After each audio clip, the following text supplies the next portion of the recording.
Yes, the title, you probably wonder, what the hell, dude? How come? You're supposed to be a horror guy, and how the hell are you reading your first Goosebumps at 37 years old? Where I live in, Goosebumps came in 1995. The first book in Goosebumps was published in Greek in 1995. I was 12 years old, and I probably saw it and I thought, oh my, it may be too scary for me. By the time 1996 came, I was already watching The X-Files fastidiously, and I was seeing the covers of Goosebumps, and I was like, oh, that's kid stuff. They're not scary enough. So yes, they came along in a time where my reading was not exactly... I wasn't the target group for it, okay? I was 12, 13, and you know how 90s were. You're not supposed to like kid stuff when you're over 12. So yes, I've never read any Goosebumps, and recently I stumbled upon this copy of Goosebumps. It's The Haunted Mask, book 13 in the series. It was published in 1996, and as you can see, it's a very weathered copy. I literally found it because by my house there's a park, and sometimes people leave things they want to get rid of, like shoes, clothes, and so do I, and sometimes books. So that's how I got this cover, and it's not in a great shape, and I'm going to read it, The Haunted Mask. It's a Halloween book, so that's the perfect time of the year. It's book 12 of Goosebumps and 13. So let's see how this goes.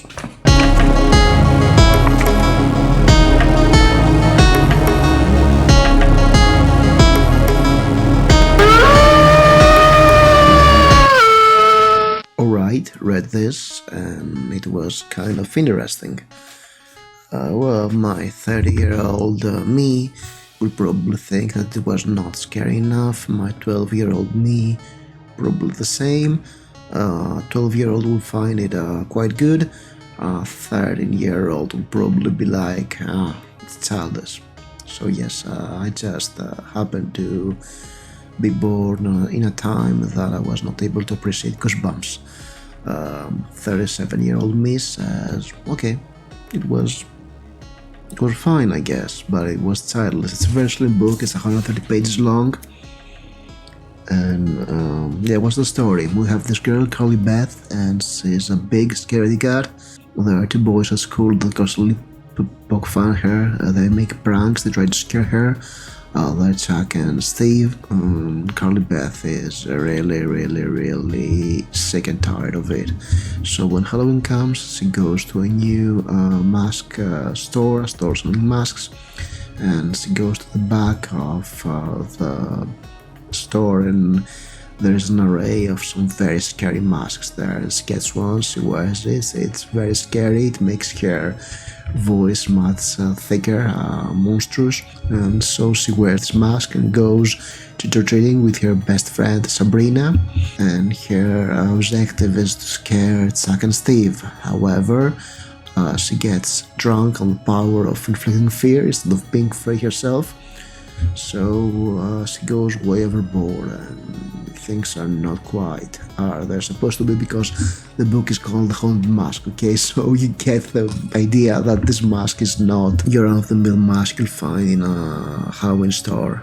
No, it's something much darker. I think you read the main character was kind of unsympathetic. She was not somebody I liked because of her actions, and the way it all is wrapped up is quite convenient, but it's a children's book, so there is this after-school special message in the end, and it's actually something many kids who can empathize with, being picked on because they are afraid, and when they get the opportunity to become the bullies, they just bully others with no remorse. It's like in my Cobra Kai video about bullying. That's the idea, and that's a great way to show it, because there are consequences to this, and Carly Beth has to pay for it. And yeah, it was a fun book. It was a very easy read, barely took me an hour to read or two.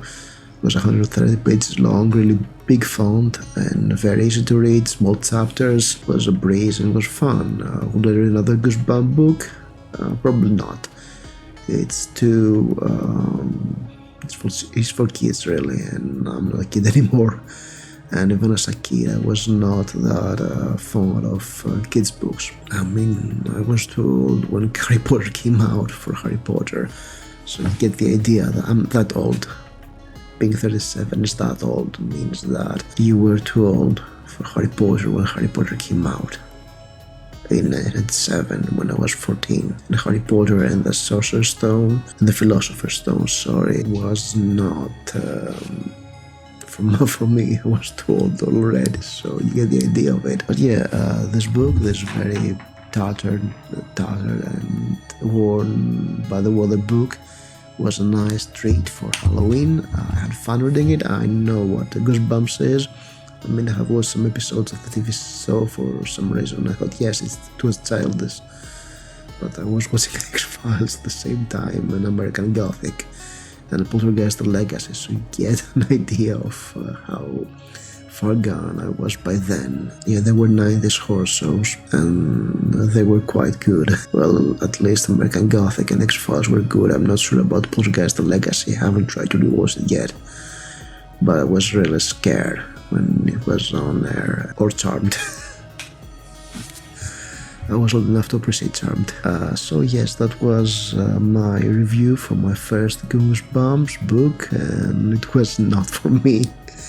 But I know that all you young ones who read them as kids, you can really appreciate that and enjoy them and have fun memories, because yes, it's a great gateway horror. They're fun, they're more weird tales than horror actually. There's some spooky stuff happening, but it's more weird tales than scary. And it was good. It was quite good for someone's book. So yeah, leave me your favorite Goosebumps books. And as always, like, subscribe, and stay spooky.